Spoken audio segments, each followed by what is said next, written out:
আগে তো দিনে 2-1টা খাইতাম, এখন কি পুরো প্যাকেট লাগে নাকি?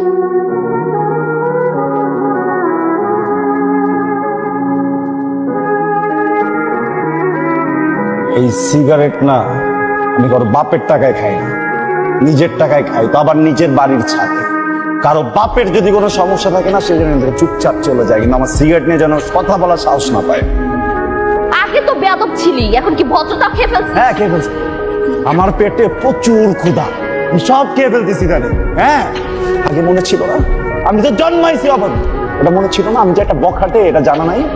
হ্যাঁ আমি জানি তো তুই বখাটে, তুই তো বখাটে দেখে আজকে আমি তোর সাথে নাই, বুঝছস নাই? কিন্তু এসব বখাটে গিরি এই ছাদে চলবে না, সিগারেট খাওয়া যাবে না এই ছাদে। এই এলিয়েন, এই এলিয়েন বলবি না। 100 বার বলবো, 1000 বার বলবো, যতবার মন চায় ততবার তোর এলিয়েন বলবো। Alien alien alien alien alien. আমার বাড়ির ছাদ, আমি গাঞ্জা খাবো, মদ খাবো, সিগারেট খাবো, যা মন চায় তাই খাবো। তোর সিগারেট নিয়ে সমস্যা না, ঠিক আছে, কালকে থেকে সিগারেট খাবো না, কালকে গাঞ্জা খাবো।